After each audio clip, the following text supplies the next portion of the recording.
Hello. So today I'm very excited, can't you tell? You need to calm down, you're being too loud.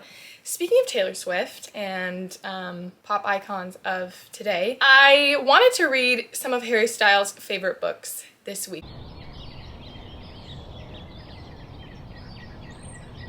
Now I know this is a popular thing that people do on YouTube, but I'm genuinely curious, okay? Because I think not only do I really respect Harry Styles as an artist, I don't really follow him too much, and I don't really follow celebrities too much actually, but I really admire him as an artist. I think that he is incredibly creative, obviously. He's a very talented performer, and I did go through my One Direction obsessed phase when I was younger, and a little bit of a story time actually. So when I was 13, prime age to be obsessed with a boy band.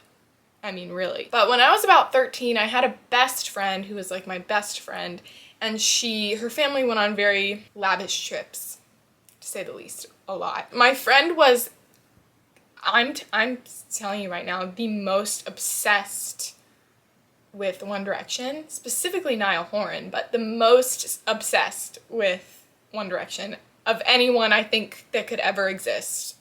Like, I'm not even joking you. I didn't really get it at first when I was 13. I didn't really get it. Like, I liked the music, it was super fun, I went to a concert, oh my gosh. But then there was like a day where like the switch flipped and I was like, I get it.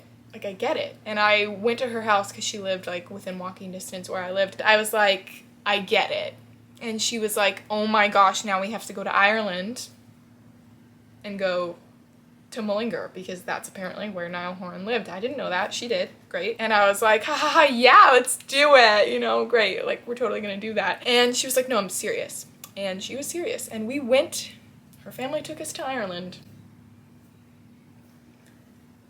to go see where Niall Horan grew up. I just wanted to go to Ireland. That was fun, okay? That was a once-in-a-lifetime experience, but that I'm not kidding, that actually happened. Anyway, Harry Styles, I really admire him as an artist. He has really good, from what I've seen, he has really good taste in literature. And I know this for a fact, specifically, because I know he loves Charles Bukowski. And I have not read everything by Charles Bukowski, but I've read a couple of things, and I see his quotes all the time, and he actually lived and worked where I live.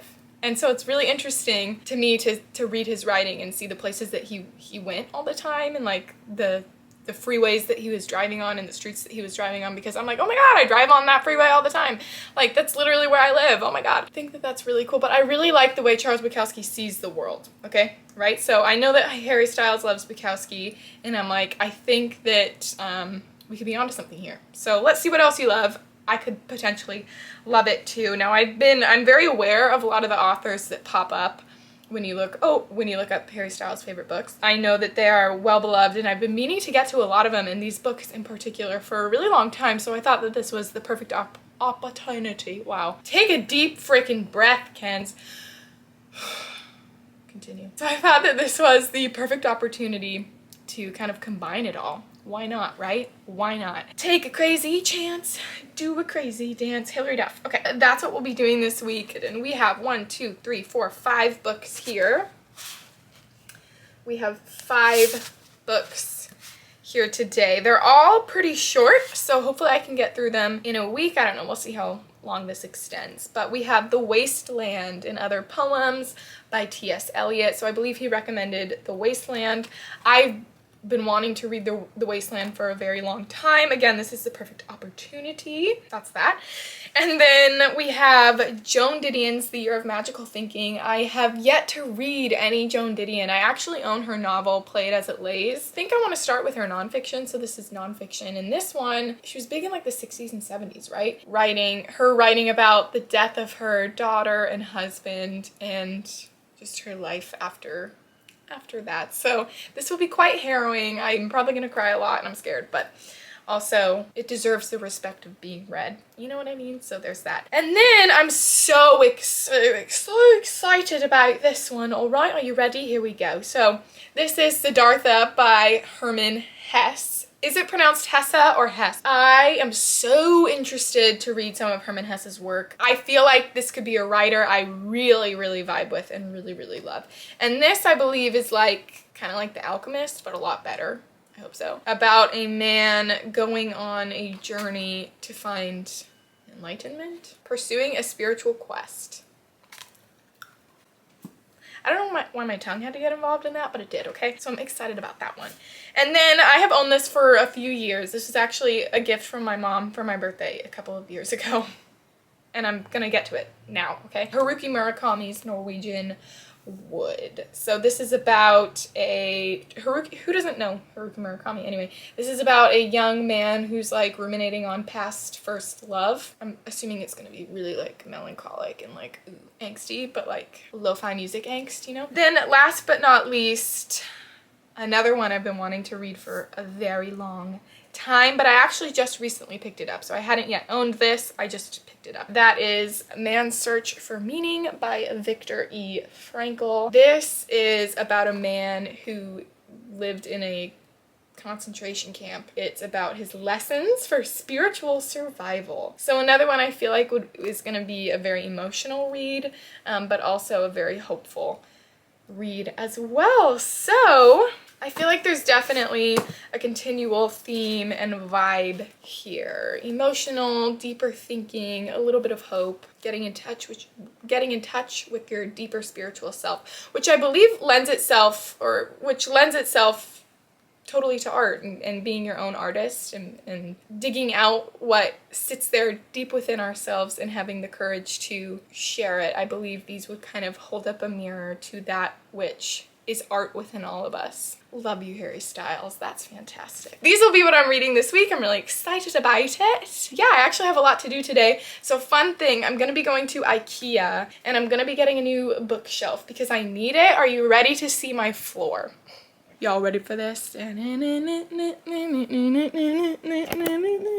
Yeah. So nobody judge me. I know it's messy, but it's actually organized a mess. I've been needing a new bookshelf for a long time, so that's how I have my desk currently. The bookshelf will be going there. The wall where you see the map of the United States and my vision board that's colorful on my desk. So that all needs to be moved. So that's what I'll be doing this morning. I'm a strong, independent woman and I can move heavy things. I mean, like, can I? I prefer to be emotionally strong, not physically strong. Not because I don't want to be physically strong, like who doesn't? But like, I don't want to have to do the things that are required of physically strong people. Do you know what I'm saying? I was a Greek princess in a past life. I know it. I know it. I sat around, was fed grapes, and bathed in scented oil. Oh, I didn't move desks. Are you joking? That's what I'm going to be doing this week because spiritual growth. Spiritual growth. Okay?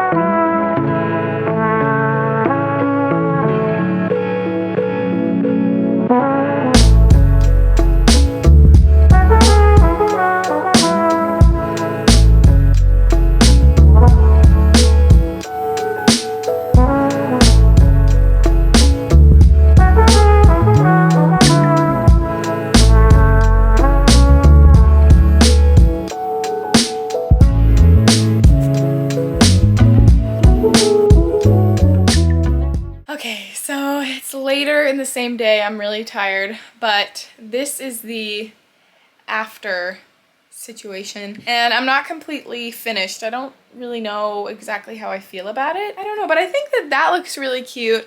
I probably should have gotten another one of these big ones. That was my intention, but when I got to IKEA and I just got really overwhelmed. Like, that thing is huge. I was just overwhelmed at how heavy and big the boxes were. Like, this was easier to hold, basically. And I think that looks so weird with my desk just in the center of the freaking room. Most of the books, I will say, most of the books that I had on the floor, I was intending to get rid of anyways. Like, I'd read them and I wasn't intending on keeping them. I think that's actually what I'm gonna do. I think I'm going to get rid of the books that I had on the floor. I always feel sad getting rid of books. Okay, so I figured out the situation. I'm now showered in my pajamas. I'm done for the day. I've done so freaking much today. It's not even funny. But I wanted to update you just so you could see what's up and then we'll start reading the Harry Styles books, which is what this whole vlog is about. But I'm obsessed with my room. I got this rug from Target, and I think it looks really nice. I don't know, I think it looks like a little office in my room. I don't know, it's so cute. I love this rug. I also got this for the, for Watson, so he can scratch that. I just saw it and it was like 10 bucks. So I was like, great. Thank you for following me on this journey. You didn't have a choice if you clicked on this video. And well, you did. You could click out. So okay, so it is quite a few days later, actually. It is now September 6th. I have finished a couple of the books. Okay, so let's discuss.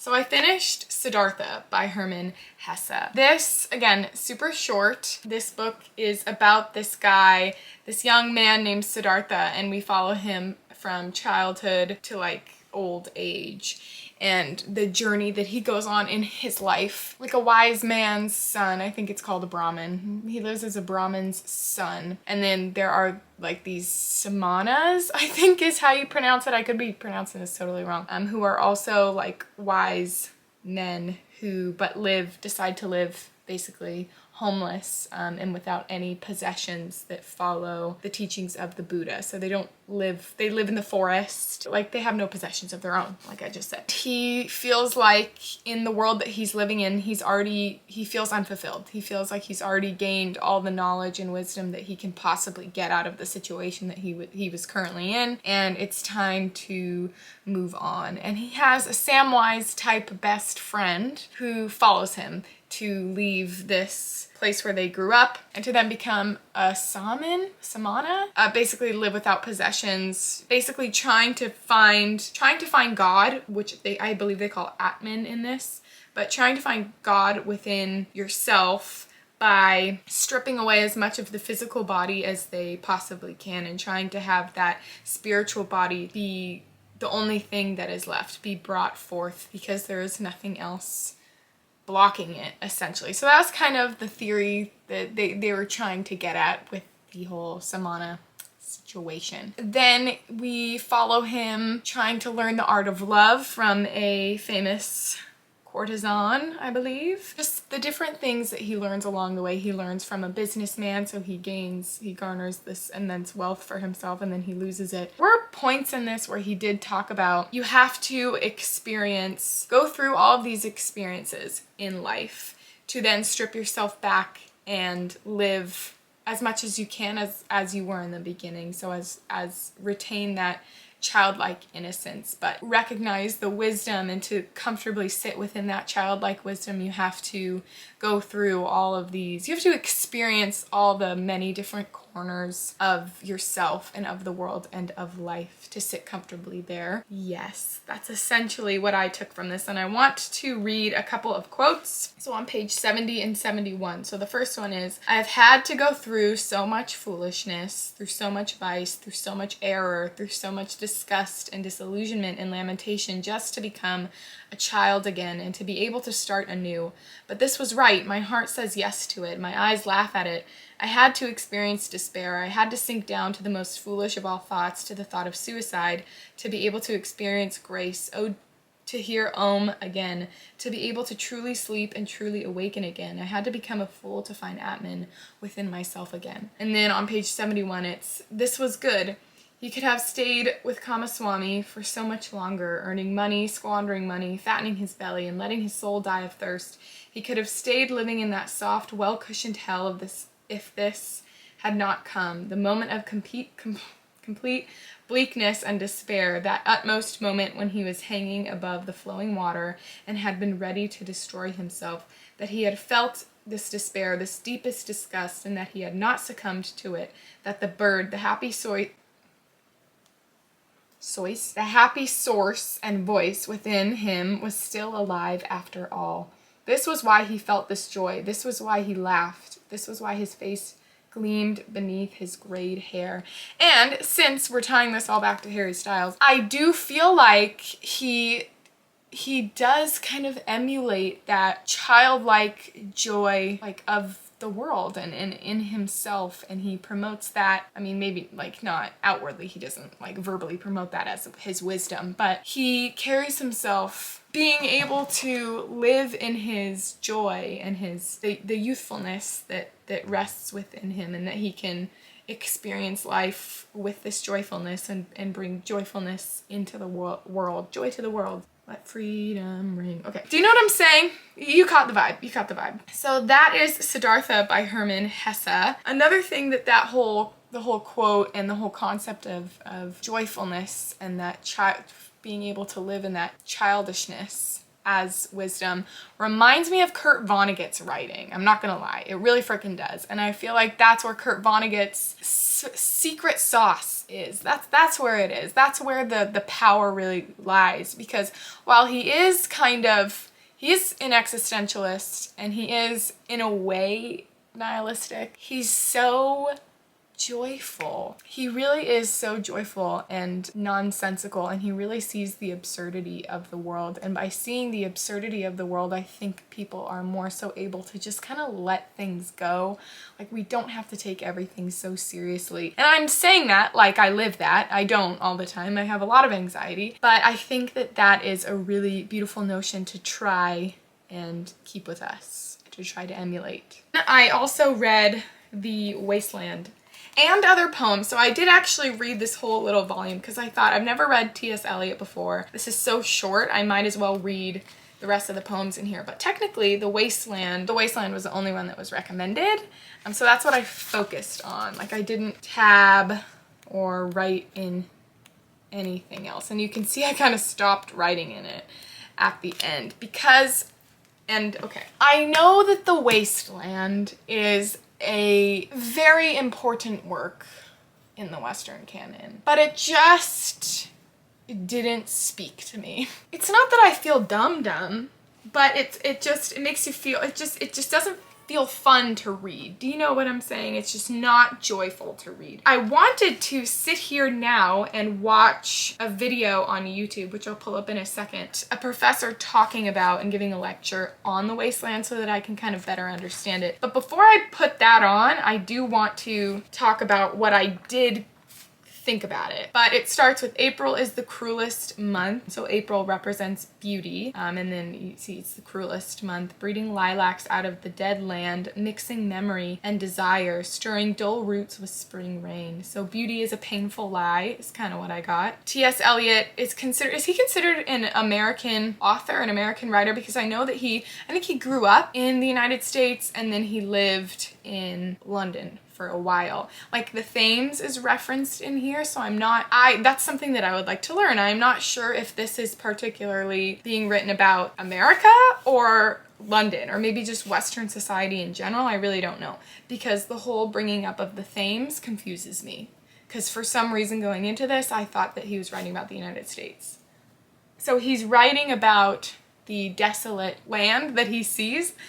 I think he has fear looking at the land. I will show you fear in a handful of dust. So there's a section where he writes, what is that, German? And it's, the wind blows fresh, the home to my dear child. Where are you staying? So it's finding belonging. Maybe he's trying to figure out where he belongs, or he recognizes people trying to figure out maybe where they belong, maybe emotionally or familially or nationally, because I know that he kind of switched between London and the United States. I really hope I'm onto something here, because these are just my thoughts, okay? I was neither living nor dead, and I knew nothing. I gotcha. So anytime I highlighted anything in blue was when there were points of opulence. So things that are probably to represent beauty, and then in those same similar lines, it's contrasted with kind of the disgust, or not the disgust, but the despair. And so we have these facades, these material items that we cling to when that is a delusion almost. So he's talking about death,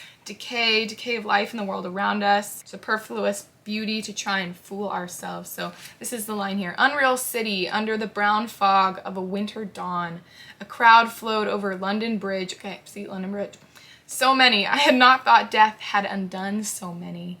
Sighs, short and infrequent, were exhaled, and each man fixed his eyes before his feet, flowed up the hill and down King William Street to where St. Mary Woolnoth kept the hours, with a dead sound on the final stroke of 9. So yeah, awareness of our own decay. What are we doing with our time here? We're just marching around like automatons, basically. And then there's the contrast of the corpse and flowers blooming. And I thought that this page right under where it says the fire sermon. Sweet Thames, run softly till I end my song.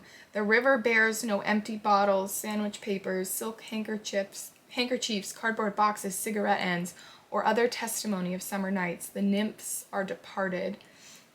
So the trash in the river, the nymphs are no longer there, so the beauty and the innocence is gone. By the waters of Leman I sat down and wept. Sweet Thames, run softly till I end my song. Sweet Thames, run softly, for I speak not loud or long. That was my favorite line. I put a heart next to it, man. Sweet Thames, run softly, for I speak not loud or long. Most of us speak not loud or long. That's pretty beautiful. Oh, this is pretty. At the violet hour, when the eyes and back turn upward from the desk, when the human engine waits like a taxi, throbbing, waiting. Oedipus was mentioned in this. Thebes below the wall and walked among the lowest of the dead. So maybe like we're living in Thebes where there are, like, that's a tragedy. It's like some serious miscommunication and tragedy going on there. So maybe that's kind of being referenced as the land that we live in as well. But I'm going to pull up that video and tell you about it.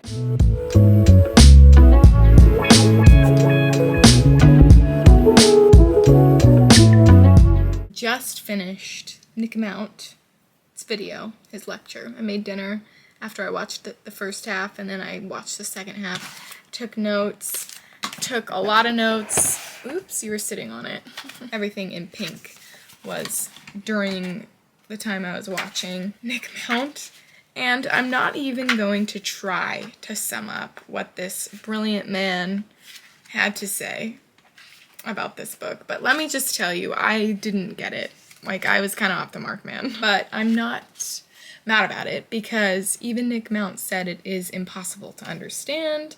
And I guess at the time that it was written and published, in 1920 in Time magazine, someone reviewed, Nick Mount said all this stuff. So everything I'm about to say is me paraphrasing parts from Nick Mount, okay? I've watched him before, by the way. I've watched him before discuss To the Lighthouse by Virginia Woolf, which is brilliant, and he also discussed, I watched something else and I can't think of it at the moment, so we're gonna move on. Oh, it was published in 1920, and in Time magazine they reviewed both Ulysses by James Joyce and The Wasteland by T.S. Eliot in the same publication, and he was like, I do not envy that person. The person reviewing it said the only thing, these, paraphrasing again, works are brilliant. The only thing that's wrong about them is that no one can understand them. And so I feel better, you know? I didn't understand it. I guess it's a poem written in fragments, and not all of it, but entire lines are taken from other writers, 60 allusions from 40 different writers. So some exact lines basically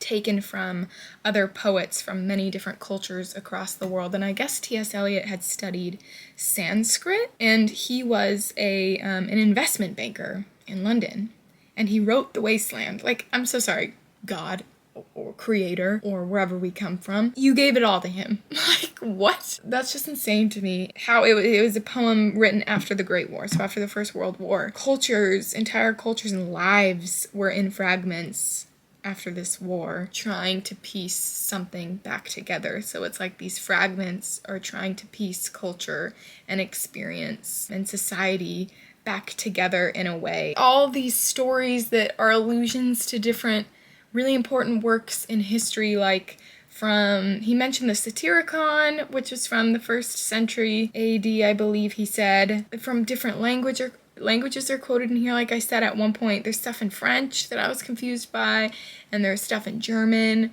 and there's stuff in Latin, and then there was the Sanskrit there towards the end. And there's allusions to Dante, and how all of these stories and how all of history exists right beneath our feet. These words that Shakespeare has said, or that Dante has said, or Virgil has said, are happening now in different words, but they're the same things happening now. Like he talked about, which I didn't pick up on any of this. There's a section where it's two women having a conversation in a bar, and then you hear, hurry up please, it's time, hurry up please, it's time, and that's the last call of the bartender. And then Nick Mount is like, that also is a really prevalent theme in lots of poetry. Carpe diem, like seize the day and your time, and it's about earlier in their conversation, she's telling her she should, or one of the friends is telling the other woman she should fix herself up because her husband's coming home from war and she should get new teeth and she should kind of fix herself up. It's this conversation about getting new teeth and then talking about, seize the day, like fix yourself up. Time is running out already. Time has run out. I mean, because of this war, because of life in general. Then I guess the last line here, good night, ladies, good night, sweet ladies, good night, good night. I didn't know this. I haven't read Hamlet but I guess those were the last words of Ophelia before she died. That's another example of old stories beneath the modern. So those are all these same feelings that exist throughout life and in different moments, and the words that different artists have used exist in our everyday life all the time anyway, so history is connected completely. I really liked this line that I hadn't previously underlined, and I want to say actually a couple more things, okay? So it is part 5. He who was living is now dead. We who are living are now dying with a little patience. Then the very last couple sections, again, Nick Mount says all this stuff way better than I do, but I guess it's a section where all these holy men are asking God, or whatever they call their God. I'm calling it God, but they call it something else. The meaning of life. They're asking God the meaning of life. And you see the word da repeat, which is the representation of the Holy Grail, because Nick Mount also talks a lot about allusions to the Holy Grail and different stories that T.S. Eliot said influenced this book, or the writing of this poem, were stories about the quest for the Holy Grail, a couple of books. Fascinating. So it's like finding the meaning of life. And Da represents the Holy Grail, and everyone, all these holy men, interpret it in completely different ways. So the holy answer that no one knows what it means through different interpretations. Yeah, and then it goes on. The last 3 words are Shanti, Shanti, Shanti, which is Sanskrit, peace and silence. And then the Christian interpretation of that is peace that passeth understanding. So we can't ever explain understanding or that deeper knowledge. It has to be something that has to be experienced, and the experience is different for each person. It can't be put into words. It has to be felt. So wow. I mean, Harry Styles, great recommendation. I wonder if, I feel like that has to be something. You have to, who can get that just reading it by itself? I mean, that has to be something that so many people have to look at and study together, and then it builds upon the wisdom of all these people studying it, and it makes it an amazing experience for random people like myself.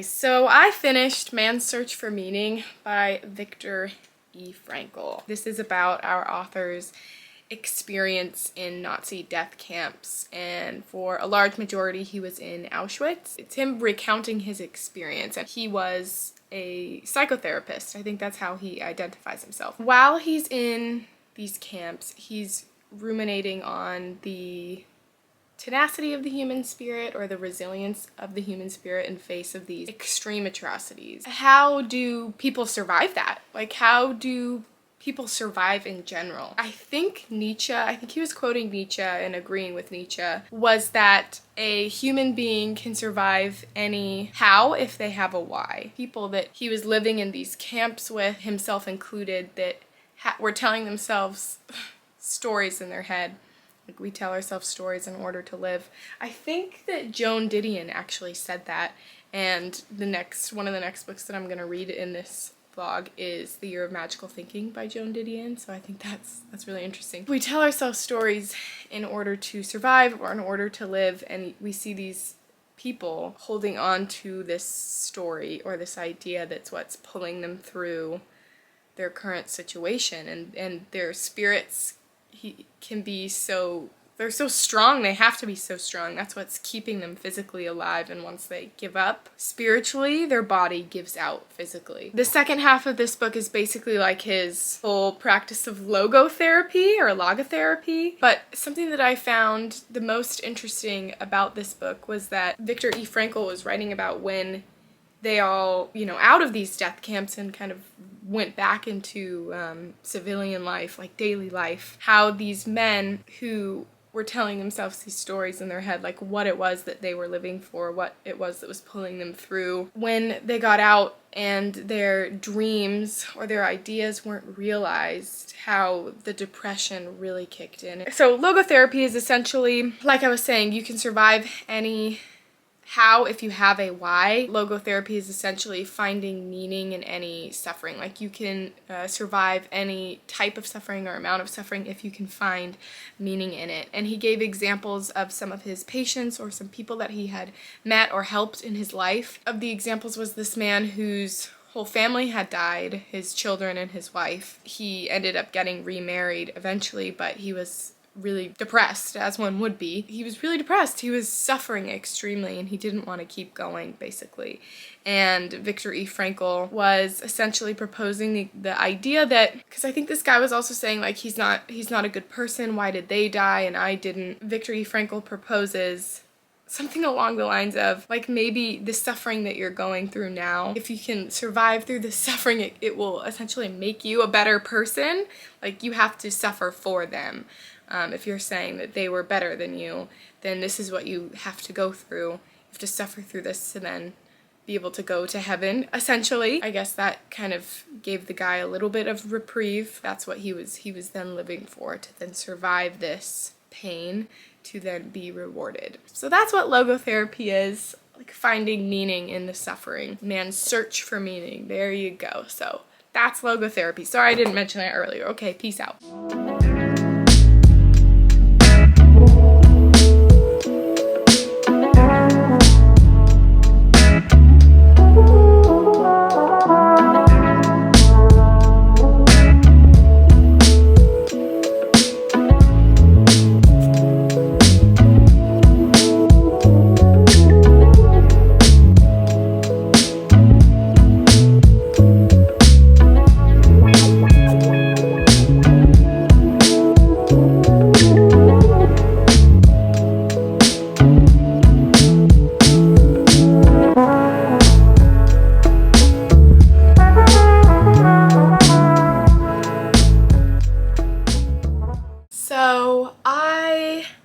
Since I last updated you, finished 2 books. The last 2 books that I wanted to read for this video. Norwegian Wood by Haruki Murakami and The Year of Magical Thinking by Joan Didion. I literally just finished The Year of Magical Thinking, so I'm a little bit emotional, okay? If anyone's read this book, this is my first Joan Didion, and I know, from what I understand, she's definitely more known for her nonfiction than she is for her fiction. Like, while I was reading this, I was a little bit shocked to hear that she's written 7 novels. I think she said 7. I thought she had just written 1, and I thought that it was played as it lays, but I guess she's written like 7 freaking novels. Shit, man. But from what I understand, she's more so known for her nonfiction, which is what this is, and this is her account of the year after her husband died, and her daughter Quintana was very sick and near death herself many times. Obviously that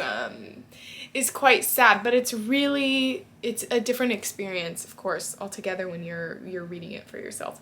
And I feel like Joan Didion's prose, her prose are blunt, and she's very straightforward, and she's to the point, and I feel like that lends itself way more so to like an emotive experience, to be completely honest. And it reminds me of Hemingway, and that mini, like what is it, like a micro short story that he wrote that goes something like, and I am paraphrasing, baby shoes for sale, never worn, something like that, where it's like the implication is there, the devastating implication is there, but it's not trying to wring emotion out of you through like flowery prose or purple prose or whatever. I mean, I just felt like it was a lot. Now, many times I wanted to put this down.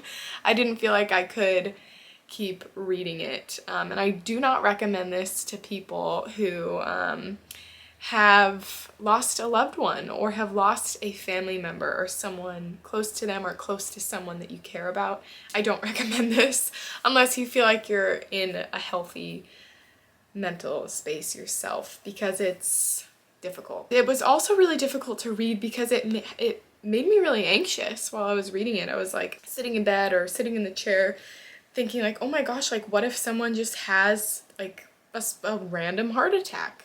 Because it seems like that can happen. I mean, her husband I know had prior medical complications, so he was maybe more prone to it, but still, like, someone could just have like a sporadic aneurysm or something could happen, and just in the middle of daily life. And that was a big concept in this too. It's like, it's just an ordinary day and then your whole life changes, and it's just so freaking sad, man. It's just so sad. And I guess this won the National Book Award, but sorry, I'm trying not to cry, but it was just really sad. But Joan Didion as a woman, and why I didn't put this down is because, I mean, she is like such a resilient, I mean, that's such a cliche thing to say though, right? Like, so many people go through so much. People deal with loss and death every single day, which is a really sad thing to think, but it's true. How resilient we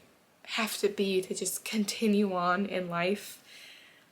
And this book is all about continuing on with your life as an individual when you're kind of what's left. And I think, if I'm not mistaken, I think her daughter Quintana does pass away. Like, in real life she did pass away. Joan Didion passed away in 2021, by the way. But I think that her daughter did eventually pass away, but it wasn't over the course of this year or when this book was written. I'm not sure. I need to do more research on that. But it's about continuing your life, basically, and trying to find meaning, which totally ties into this obviously. And there is a passage that I really wanted, two passages that I really wanted to read. Okay, so page 189, we have no way of knowing that the funeral itself, and I've never heard this word before, so pardon me, but funeral itself will be anodyne, a kind of narcotic regression in which we are wrapped in the care of others and the gravity and meaning of the occasion.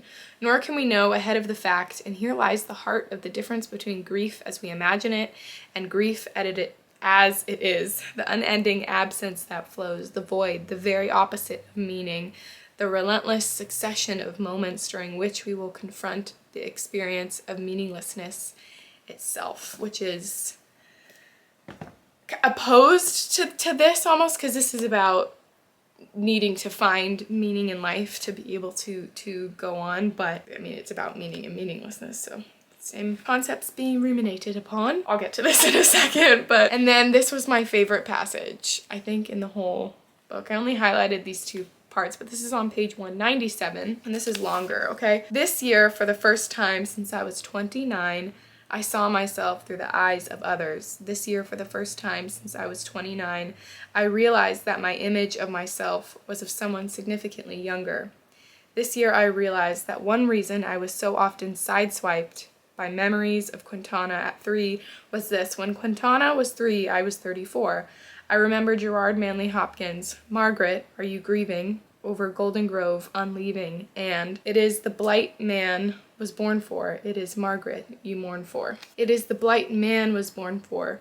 We are not idealized wild things. We are imperfect mortal beings, aware of that mortality even as we push it away, failed by our very complication, so wired that when we mourn our losses, we also mourn for better or for worse ourselves. As we were, as we are no longer, as we will one day not be at all. And then Norwegian Wood. I really loved this book. And before I go into it, I can tell, and I could tell immediately that Catcher in the Rye was this dude's favorite book. And The Great Gatsby, but this has Catcher in the Rye written all over it. And I actually feel like Catcher in the Rye is very polarizing. I don't really mind it either way. I'm kind of in the middle. It's like whatever. It doesn't offend me, but I also don't think it's like the greatest thing since sliced bread. It's good, you know, but moving on. Catcher in the Rye, man. I mean, there were even points where the character was referring to people as phonies. I just thought that was funny. Very like, go meet women in hotels and like sleep with them vibes. Definitely going on in here. And walking the city streets and ruminating about depression and loneliness. That's what this is about. This is about suicide. So insane trigger warnings for thoughts of suicide and depression. This is about, we follow our narrator, who is, in the beginning we hear that he's like in his 30s and he's thinking about these two girls that he had relationships with when he was 19 or 20 and he was going to university, I believe in Tokyo. We go to, I believe it's Kyoto, and here as well for a little bit to meet one of the girls who's in a sanatorium. It's like a rest facility in the mountains, which sounds fantastic to me if I'm being completely honest. But that girl, who I think her name is Naoko, she was dating his best friend who ended up committing suicide, I think when he was 17. So it's about these young people being woken up basically from the illusion of life and being faced with death. Kind of them then going on, them all living inside their own loneliness and their own mental prisons, basically, because that's what we're all living inside, and dealing with our own mental health issues, depression, like I said, loneliness. And it was sad, but it was beautiful. This book had a really beautiful tone to it. There was another character in here, Midori, who I really love. I know that a lot of people say that Murakami writes like Manic Pixie Dream Girls and he's not very good about writing his female characters, and I totally see what you're saying. But that being said, I did love Midori so much. She's probably one of my new favorite characters that I've experienced this year. Not of all time by any means, but she's very endearing to me. And I feel like all of the characters that our main character meets, and even our main character himself, I feel like we can never fully know people, ever. And we only know people as we construct them in our own minds, right? That's what real life, like that's what happens in real life. And I feel like that was well displayed in this book. I don't know if that was Murakami's intention, but that's how I read it. Again, this is my first Murakami. No one can ever be fully knowable. We can never fully know someone, no matter how close they are in proximity to us. That's what I felt while reading it. A couple other people surrounding our main character also commit suicide at times in their lives. Again, about time, how much time we have, about how we go on. I would love to read some more Murakami. I think the next one that I want to pick up is The Wind-Up Bird Chronicle, the one where he's like finding his wife's cat and something about stuff going on underground. I don't know. But yeah, something that I wanted to mention that I forgot to mention and would have been perfect to mention when I was discussing this book is that Harry Styles was literally in Dunkirk. I mean, I know he's an actor and I know he's in that new movie, My Policeman, which I'm gonna read that book next week, I think. I'm very excited about it, okay? I'm very excited about it. But he was in Dunkirk, excusez-moi. That movie, devastating. If you haven't seen that movie, I don't even know if I'm recommending you watch it, but like, watch it. I'm sure a lot of people have already seen it because I think it won like an award or something. But I started watching that movie, and it's about all these soldiers during World War II, needing to be rescued, and a lot of the attempts to rescue all of these, a shit ton of soldiers, basically, from the northern shores of France. How that fails, a lot of people die, and Harry Styles was in it. And I remember watching it, not knowing, I did not start watching it because Harry Styles was in it. I just really love watching war movies and documentaries and reading books kind of centered around war. I just do. And I started watching it and I was like, that person looks familiar. That person looks familiar. Oh my gosh. And it wasn't until like halfway through I was like, that's Harry Styles. Oh my gosh. And for a while there, I was like, what, is that Harry Styles? Am I mistaken? Like, that dude looks a lot like Harry Styles. What? And then I looked it up halfway through and I was like, that's Harry Styles. Oh my gosh. He was literally in Dunkirk and he did a great job. That's a phenomenal movie. I mean, talk about sitting there like crying. Oh my, I couldn't even cry. It was like so speechless. The characters didn't even have a lot of like dialogue in that movie at all. It was just silent. Oh my God. Literally one of the most powerful movies I've ever seen. But anyways, that is my reading Harry Styles, some of Harry Styles' recommended books. That's that. Oh, that looks cool. There's something so satisfying about doing this. Oh, look. Oh my gosh. Do you know what I mean? Oh my gosh, it focused. Thank you so much for watching. Let me know if you've read any of these books yourself. Let me know if you have any recommendations of where I should go with Murakami or Didion's nonfiction next. I would actually really love your input on that. Yeah, I hope you have a great rest of your evening or morning. It's evening for me. Okay, thanks for watching. Bye.